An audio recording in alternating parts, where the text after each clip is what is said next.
Hey guys, welcome back to the channel. My name is Ryan, for those of you joining for the first time today. Guys, today's Saturday. It's the weekend. I hope you guys had a great week and that you're having a great weekend. I didn't have time to make a video yesterday, so I wanted to pop in and make one today and just to give you your weekly reminder that we got this, guys. We are in control. There's nothing we have to worry about, right? Like, we know what's coming. We know that MOAS is coming. There's ways they can get around it happening now, but there's not ways they can get around it happening. It is going to happen. I'm not worried about it. You shouldn't be worried about it either. If you are, go back, check the DD, make sure that you are feeling comfortable with it. And I think one of the important things that we need to do this week is to manage our expectations, right? Like, the court case stuff is going to be coming out this week, right? We saw some negative days last week, and I think a lot of that had to do with the fact that they're trying to give you guys, put the fear out there even more, right? Like, that's what we know. They've been doing that for a long time. They've been trying to get us afraid. They've been trying to get us afraid that we're going to sell so that they can buy your shares, right? Like, I had somebody comment on one of the videos asking about, what to do. Should they sell AMC to buy APE because of the conversion and the split that's coming? Well, no, right? They need your shares. They need your real shares that you have for AMC, and the easiest way for them to get them is to scare you into selling them. So don't let that happen, guys. Again, all the numbers are just where they were 2 years ago, during the June run up, guys. Everything is where it's at, or higher, or more elevated, or elevated for a longer period of time. Nothing has changed. All right. Yes, a lot of you talked about the fact that, oh, they covered from 72 down. That's not a lie, right? Like, of course they did. They made money. There's no doubt about it that they made money. But where did they add most of their short positions?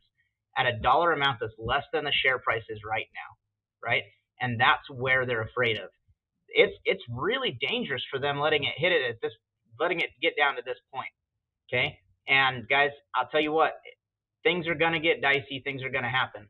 But the fact that this week the court case info is coming out, the lawsuit info is coming out, and we're going to see which way the judge is leaning on it, there's probably going to be some more price movement this week.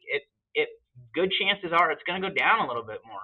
Who knows? We don't know which way it's going to go because of how manipulated it is. What do they want us to see? What do they want us to feel? Right?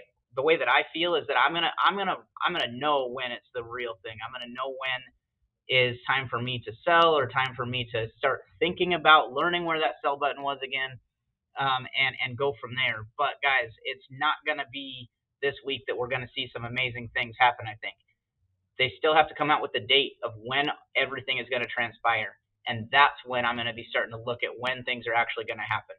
Right? I said it in one of my other videos. One of the scenarios that I see happening is that they come up with the dates, and before the dates of the conversion and then the reverse split, is when the MOAS will happen, because the shorts are going to want to get out of their positions before that happens, because it's the best case scenario for them.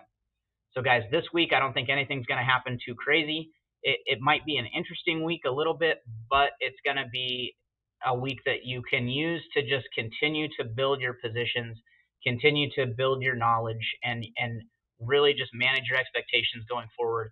Guys, I've said it in the past, and I'll say it again. Know your plan going into this, right? Like, the best thing you can do as a trader or as an investor is to know and have a plan. And that means you know when you're going to enter a position, when you're going to exit a position, how much of your portfolio you're going to spend. There's so many different parts about it, and this is no different. The fact that this is a squeeze play does not change the fact that you need a plan. It does not change the fact that when MOAS starts happening, you need to decide now how many of your shares you're going to sell for what prices at different price brackets. Are you going to hold them all for one price that you think you might be able to get all of your shares sold for? How are you going to do it? And then stick to that plan when the time comes. Write it down, sit it next to your computer, next to your phone, whatever you're trading with, but just make sure that you have something set in stone so that you know what to do when the time comes. Guys, we're getting closer. We're always getting closer. Let's just keep each other motivated, keep each other positive. Guys, we got this. I'm going to go. I got some plans this evening for a friend's birthday party, so I'm going to go get ready for that. And in the meantime, you guys have a great weekend, and I will see you guys next week. Stay positive, stay motivated, stay motivating. Later.